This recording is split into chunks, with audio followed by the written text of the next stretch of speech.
நாங்கள் இன்று ஆரோக்கியம் எனும் தலைப்பிலே டாக்டர் சனுஷ் காரியப்பர் எம்பிபிஎஸ் அவர்களுடன் தொடர்பை ஏற்படுத்தியிருக்கின்றோம். இன்று நாங்கள் கேஸ்ட்ரிக் வாயு சம்பந்தப்பட்ட உடல் உபாதைகள் நம்மில் அதிகம் பேருக்கு ஏற்படுகின்றது. இது ஏற்பட காரணம் என்ன டாக்டர் என்பதை விரிவாக விளக்கினால் நன்றாக இருக்கும். அதற்கு முதல் உங்களுக்கு சலாம் சொல்லி விழிக்கின்றேன். அஸ்ஸலாமு அலைக்கும் வரஹ்மத்துல்லாஹி வபரகாத்துஹு. வலைக்கும் அஸ்ஸலாம் வரஹ்மத்துல்லாஹி வபரகாத்துஹு. இன்னைக்கு ஒரு காமன் ப்ராப்ளம் உண்டு. இந்த கேஸ்ட்ரிக்ங்கிறது ஒரு எல்லாரும் காமனாக யூஸ் பண்ணாங்க. சும்மா கேஸ்ட்ரிக்னு சொல்லி எல்லாத்துக்கும் அவங்க யூஸ் பண்ணாங்க. அதில் உண்மையாக கேஸ்ட்ரைட்டிஸ்ன்னு சொல்லி ஒன்றிருக்கு. அதாவது கேஸ்ட்ரைட்டிஸ்ன்றது எங்களோட இறைப்பாயில் இருக்கிற ஹைட்ரோகுளோரிக் அமிலம், ஒரு அமிலம். அதை இறைப்பாயில எல்லாம் வச்சு படிச்சுக்கிறதுக்கான உண்மையான காரணம் என்னன்னு சொல்லி சொன்னால், இப்போ நாங்கள் உணவுகளை வாய்க்குழியில நாங்கள் பற்களால் அரைச்சி அந்த உணவை இறைப்பைக்கு அனுப்பினதுக்கு பிறகு அந்த இறைப்பாயில் இருக்கிற அந்த அமிலம் என்ன செய்யும்னா உணவுகளை சாஃப்டாக்கி அதுக்கு பிறகு குடலுக்குள்ள அனுப்பினா தான் அந்த குடல்ல இருக்கிற நொதியங்கள், அந்த குடல் சாறுல இருக்கிற நொதியங்கள் அந்த உணவை சமிபாடடைய செய்யறதுக்கு எளிய மூலக்கூறுகளாக சமிபாடடை செஞ்சா தான் அந்த அகத்துறிஞ்சப்படுற உணவு உறிஞ்சப்படுறது இலகுவா இருக்கும். இப்போ அந்த அடிப்படையில தான் இறைப்பையில இருக்கிற அந்த அமிலம் நாங்க எடுக்கிற உணவுகள்ல கனமான இறைச்சி அதுகள் சாப்பிட்டோம்னா கொஞ்சம் ஹார்டா இருக்கும். அப்படி கனமான உணவுகளை சமிபாடடைய செய்யறது தான் இந்த ஹைட்ரோகுளோரிக் அமிலம் காணப்படுது. இப்போ அந்த வகையில உங்களுக்கு தெரியும், நம்ம பழமையா சில உணவுகளை மென்மையாக்குறதுக்கு நாங்க இப்ப விநாகிரி சேர்க்கிறது, சில இறைச்சிகள் சமைக்கிற டைம். அதே மாதிரி தக்காளி போடுவாங்க. இப்ப விநாகிரில சிட்ரிக் அமிலம் இருக்கு, அதே மாதிரி தக்காளியில ஒக்சாலிக் அமிலம் இருக்கு. இப்படி இதுகளை போட்டு நாங்க அந்த சாஃப்ட் ஆக்குறோம். இப்போ அதே மாதிரி ஒரு செட்டப் தான் இறைப்பையில இருக்கு. இப்போ அது அந்த இறைப்பையில இருக்கிற அந்த அமிலம் இந்த டைமுக்கு தான் சுரக்கும். இப்போ நாங்க சின்ன வயசுல இருந்து எத்தனை மணிக்கு காலை சாப்பாடு சாப்பிட்றோம், அதே மாதிரி பகல் சாப்பாடு, இரவு சாப்பாடு, அந்த உணவு அந்த டைமுக்கு ஏற்ற மாதிரி அதிகமா சுரக்கும். இப்ப இடையில நீங்க நம்ம சின்ன சின்ன சாப்பாடு எடுக்கிறதுக்கு அது ஒரு குறித்த அளவு தான் சுரக்கும். மெயினான மீல் இருக்கு, நம்ம பிரேக்ஃபாஸ்ட் எடுப்போம், அதே மாதிரி லஞ்ச் எடுப்போம், அதே மாதிரி டின்னர். அப்ப இந்த டைம்களுக்கு அந்த இறைப்பை சாறு சுரக்கப்பட்டு ரெடியா இருக்கும். இப்ப அந்த டைமுக்கு உணவு நாங்க எடுக்கலன்னு சொல்லி சொன்னா அந்த இறைப்பை அமிலம் என்ன செய்யணும்னு சொல்லி சொன்னா எங்களோட இறைப்பையில சுகர் உள்பகுதியை டேமேஜ் பண்ணும். அப்படி டேமேஜ் பண்ண போலதான் நம்மளுக்கு அது எரியிற மாதிரி, அந்த பத்துற மாதிரி ஒரு ஃபீலிங் மாறுது வளமையா. அதுக்கு பிறகு அது டேமேஜ் ஆக்கி ஒரு காயம் ஆயிடுச்சுன்னா சரியான பெயினா இருக்கும். அது பொதுவா மிட் நைட்டுகள்ல சில டைம்ல தூக்கத்துல எழும்புவாங்க, அந்த நெஞ்சுக்குள்ள சரியான வலியா இருக்குன்னு சொல்லி பத்துதுன்னு சொல்லி எழும்புவாங்க. அது சிவிய பெயினா இருக்கும். அது ரெண்டா அந்த அல்சர் ஆக்குறது, அதாவது கெஸ்டைட்டிஸ் வேற, கேஸ்ட்ரிக் அல்சர் வேற. கெஸ்டைட்டிஸ்ங்கிறது ஆரம்ப கட்டம், அது அந்த பேர்ன் பண்றது. அதுக்கு பிறகு புண்ணாயிடுச்சுன்னா காயப்படுத்தினா தான் அது அல்சர் சொல்றோம். இப்போ அந்த அல்சர் வந்ததுக்கு பிறகுதான் கூட பேர் சொல்லுவாங்க இப்போ உரப்பு சாப்பிட்டா பத்துறது. அந்த அல்சர்ல உரப்பு போய் படுறது, பட்டணத்துக்கு சரியா எரியும்.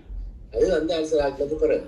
ஆகவே நாங்க இப்ப அந்த உரிய நேரத்துக்கு அந்த உணவுகளை உட்கொள்ளாததாலதான் அந்த உண்மையா அந்த எங்களோட இறைப்பையில டேமேஜ் வருது அல்லது அந்த எரிவு ஏற்படுது. உரிய நேரத்துக்கு சாப்பிட்டுட்டோம்னு சொல்லி சொன்னா அந்த சாப்பாட்டுல உணவுல தான் அந்த அமிலம் தாக்கும். எங்களோட சுகர்ல இறைப்பையில சுகர்ல தாக்காது, அந்த உணவை தான் தாக்கும். அதனால எங்களுக்கு இந்த பிரச்சனை வரல. இது கெஸ்டைட்டிஸ். பட் இன்னொன்று நம்ம சொல்லுவாங்க கேஸ்ன்னு சொல்லி, அதாவது இப்ப நம்ம வயிறு திட்டுமுட்டா இருக்கு, இப்ப சாப்பிட்டதுக்கு வரும் வயிறு ஊதின மாதிரி இருக்கு அப்படி சொல்லுவாங்க. அது என்னன்னு சொல்லிச்சுன்னா கூடுதலா நாங்க இந்த கடலை உணவுகள் அல்லது பீன்ஸ் அதுகள் அதிகமா சாப்பிட்டோம்னு சொன்னா, அதே மாதிரி கோதுமை உணவுகள் அதிகமா சாப்பிட்ட டைம்ல பருப்பு டால் அதெல்லாம் அதிகமா சாப்பிட்ட டைம்ல அது கேஸ் ப்ரொடியூஸ் பண்ணும். அதே நேரத்துல நாங்க அந்த டைம் மிஸ் ஆகி சாப்பிட்டாது. இப்ப நம்ம இறைப்பையில அந்த ஹைட்ரோகுளோரிக் அமிலம் எங்களோட உணவை சமிபாடடைய செய்யறதுக்கு அந்த டைமுக்கு சாப்பிடாமக்கு நாங்க ஹைட்ரோகுளோரிக் அமிலம் 8 மணிக்கு அந்த அமிலம் வருது, நாம பிரேக்ஃபாஸ்ட் 10 மணிக்கு சாப்பிடுறோம் சொன்னா அந்த டைம்ல நாம சாப்பிட்ட உணவு அப்படியே இருக்கும். பகல் டைமுக்கு அந்த அமிலம் சுரக்கும் வரையில அந்த உணவு சமிபாடு அடைகிறதுக்கு மிச்சம் கஷ்டப்படும். அப்பதான் சொல்லுவாங்க, நான் சாப்பிட அப்படியே இருக்கு, செமிக்காத மாதிரி திட்டுமுட்டா இருக்குன்னு சொல்லுவாங்க. ரெண்டு பிரச்சனையாலேயும் அந்த ஒரு கேஸ் மாதிரி விபத்துல மூச்செடுப்பு கஷ்டம் மாதிரி திட்டுமுட்டா இருக்குன்னு சொல்லி அந்த பிரச்சனை ரெண்டும் பேர். இது ரெண்டு தான் பொதுவா வந்து நான் இது வாருது. அதுல வந்து நான் சொன்னேன்னா கேஸ்ட்ரைட்டிஸ் வாரத்துல பிரதானமான காரணம் வந்து நாங்க அந்த உணவு உட்கொள்ற அந்த டைமுக்கு சாப்பிடாதான் வருது. இப்போ சில ஆட்கள் நினைக்கிறது இப்போ நாம வந்து உறப்பு சாப்பிட்றதால கேஸ்ட்ரிக் வருது, வெண்ணெய் சாப்பாடு சாப்பிட்றதால கேஸ்ட்ரிக் வருதுன்னு சொல்லி ஒரு அபிப்பிராயம் இருக்கு. உண்மையா வந்து இந்த டைமுக்கு சாப்பிடாதானே இது வருது.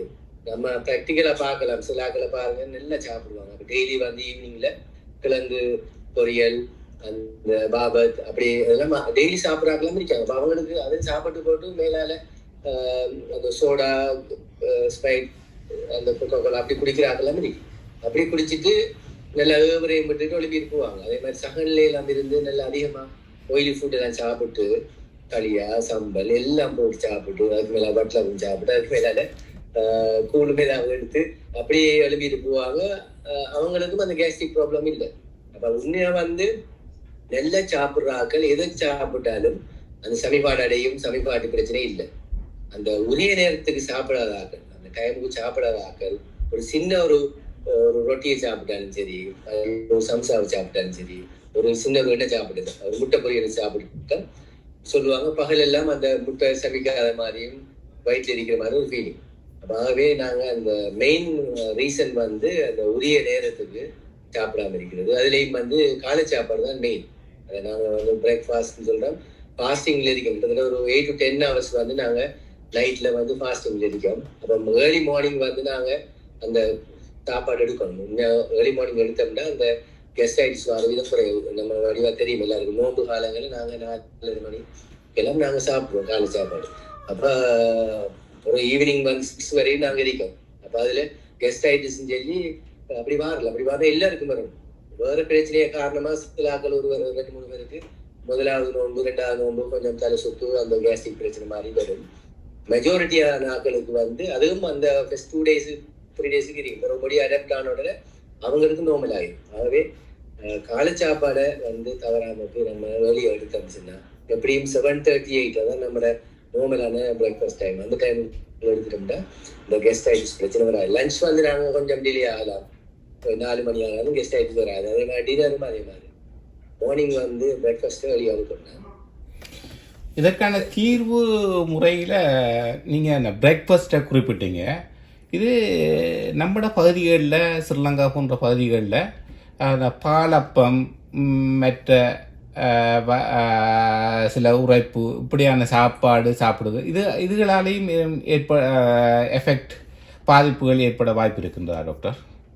நம்மளோட இந்த உணவு பழக்க வழக்க முறைகள் இப்போ மேற்கத்திய நாடுகளில் இங்கே ஒரு காலையில் ஒரு ஆம்லெட் இந்த ஆம்லெட்டை ஒன்றை போட்டு பான் மைனோஸ் போட்டு அதிகமாக வளமையாக சாப்பிட்ற பழக்கம். ஆனால் இங்கே அதிகமாக இருப்பதை காணக்கூடியதாக மருந்து மாத்திரைகள் இல்லாமல் இந்த பிரச்சனை இல்லாமல் இருக்கக்கூடியதாக இருக்குது. நமது ஸ்ரீலங்கா போன்ற பகுதிகளிலே இந்த உணவு பழக்கம் அந்த அதிகமாக பிரேக்ஃபாஸ்ட் காலை உணவு எடுப்பது மிகவும் குறைவு. மற்றது இந்த எண்ணெய் சார்ந்த வகையான சாப்பாடுகள் ஊடாகவும் இந்த பிரச்சனை வருவதற்கு வாய்ப்பு இருக்கின்றதா? ரைட். அதுல என்னன்னா நீங்க கேஸ்ட்ரிக்ல வந்து எங்கட ஸ்ரீலங்கா பொறுத்தவரையில காலை சாப்பாடு வளமையா வந்து சொன்னா டீயோட வந்து பாலப்பம் சாப்பிடுறது, மண்டப்பம் ஏதாவது அல்லது பிஸ்கட் ரஸ்க் அதுகள் எடுப்பாங்க. டீயோட எடுத்துட்டு பிறகு அது உண்மையா பிரேக்ஃபாஸ்ட் சரி சாப்பிடுறது வந்து ஒரு 10:30 ஆகுது. அதுலதான் அந்த டைமிங் வந்து அந்த சரியான மீல் வந்து டிலே ஆகுறதுனால அந்த கெஸ்டைட்டிஸ் இஷ்யூ வருது. வேற அந்த மீல்ஸால இஷ்யூ இல்லை. இப்ப நம்ம பாலப்பம் சாப்பிட்றதால கேஸ்ட்ரிக் சரி இல்லை, அதே மாதிரி வண்டப்பம் சாப்பிட்றதால கேஸ்ட்ரிக் ஆகும் இல்லை.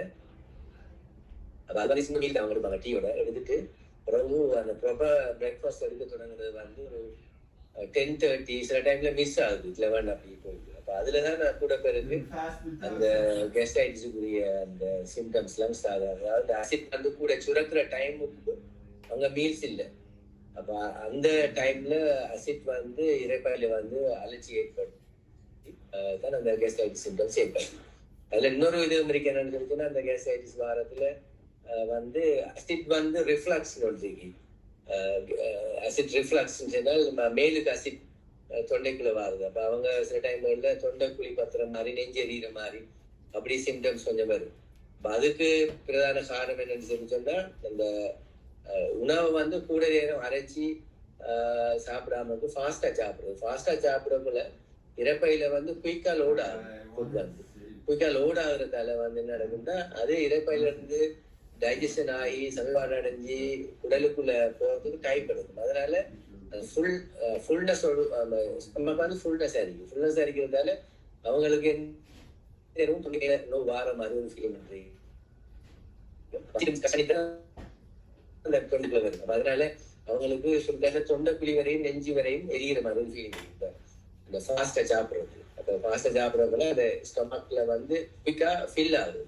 அது ஃபில் ஆகுள்ள வளமே நம்ம ஃபுல்லா தண்ணி வச்சிருந்தா அது கிளம்புற டைம்ல எல்லாம் மேல அது மாதிரி நம்ம இறைப்பையில இருக்கிற ஜூஸ் வந்து மேல வரதால அந்த ஒரு ஃபீலிங் வந்து.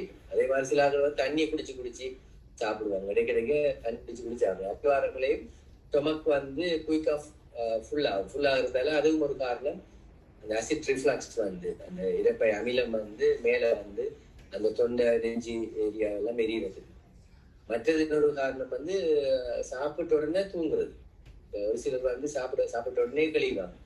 அப்ப அதுவும் ஒரு காரணம் வந்து நம்ம விளைக்கிற அந்த உணவு வந்து கழிகிற டைம்ல சாப்பிட்டா அப்படியே ஒரு பொட்டில தண்ணிய வந்து ஃபுல்லா இருக்கு கழிக்கிற டைம்ல அந்த வாய்ப்பக்கத்துக்கு தண்ணி வரும். அதே மாதிரி எங்க தொண்டைக்குள்ள அந்த ஸ்டொமக் ஜூஸ் வாரத்தாலேயும் அந்த தொண்டை வரையும் பத்துற மாதிரி ஒரு ஃபீலிங் வரும்.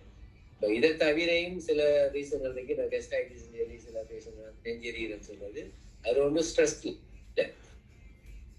ஸ்ட்ரெஸ்ல அந்த உணவு சமீபாடு வந்து கொஞ்சம் டிலே ஆகும்.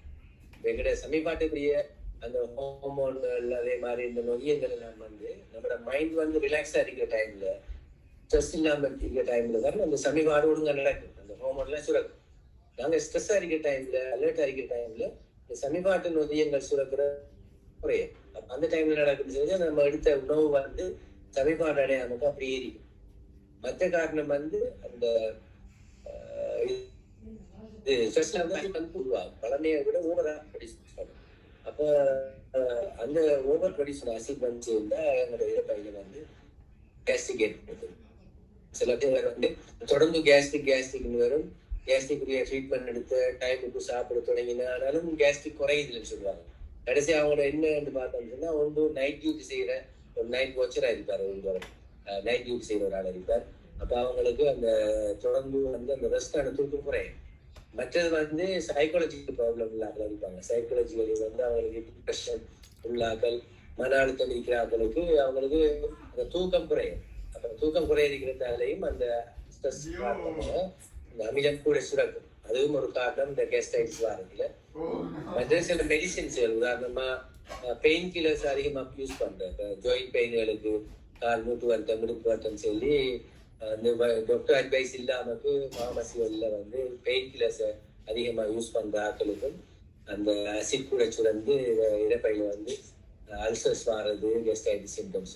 சில டைம்ல டெம்பரரி ஆன்டிபயோட்டிக்ஸ் வந்து எடுத்துக்களையும் அந்த ஆன்டிபயோட்டிக்ஸ் வந்து இறப்பையில வந்து ஒரு பேர்னிங் கொண்டு பாருது. அதுக்கான சில சிம்டம்ஸ். அதெல்லாம் அவாய்ட் பண்றதுக்கு கூடுதலா வந்து மெடிசின்ஸ் பாவிக்கிறார்கள் வந்து அந்த மீல்ஸ் எடுத்து அந்த டேப்லெட்ஸ்ல வந்து அதுல நாங்க கூட பேர் வந்து என்ன செய்யறோம்னா மீல் எடுக்கிற ஒரு டைமுக்கு ஒரு டேப்லெட் போடுறது கொஞ்சம் டின்னர்லாம் கூடுதலா சில வேலை 8:30 சாப்பிட்டு தூங்க போற டைம்ல ஞாபகம் பெறும் வந்து நாம ட்ரக்ஸ் போடணும்னு சொல்லுவோம். அது மெடிசின்ஸ் எல்லாம் வந்து இரவைக்கு தூங்க போற டைம் எடுப்பாங்க. அப்ப அப்படி வரக்குள்ள வந்து அந்த இறப்பையில உணவு வந்து உடலுக்குள்ள போயிருக்கும். அப்ப இந்த மெடிசின் எடுத்தா அந்த மெடிசின் வந்து இறப்பையில இருக்கிற அந்த அமிலத்தோட மிக்ஸ் ஆகி இன்னமும் வந்து எங்களை இறப்பை சுவர்கள்ல தாக்கத்தை ஏற்படுத்தும். அதனாலதான் அந்த கூட பிறகு சில மெடிசின்ஸ் எடுத்த உடனே கேஸ்ட்ரிக் மாதிரி மாறுது. அதனால இப்ப இது எல்லாத்தையும் வந்து எங்களோட லைஃப் ஸ்டைல் மாடிஃபிகேஷன் செய்ய நம்ம சொல்லிச்சு. அப்ப மெடிசின் எடுக்கிறது, தூங்குறது, அதே மாதிரி நேரத்துக்கு சாப்பிடுறது ஒழுங்குபடுத்த போல கெஸ்டைட்டிஸ் சிம்டம்ஸ் நாங்க குறைச்சோம். நல்ல டாக்டர் ஒரு உங்களோட பெருமதியான நேரத்தை எங்களுக்கு வழங்கி உலக தமிழ் பேசும் உறவுகளோடு இந்த பிரச்சனைக்கான தீர்வை நீங்கள் முன்வைத்ததை இட்டு நாங்கள் அவங்களுக்கு நன்றி கூறுகின்றோம். இன்ஷா அல்லாஹ் இன்னொரு நிகழ்விலே நாங்கள் மற்றொரு தலைப்பினூடாக உங்களை சந்திப்பதில் மகிழ்ச்சி அடைகின்றோம். அஸ்ஸலாமு அலைக்கும் வரஹ்மத்துல்லாஹி வபரகாத்துஹு.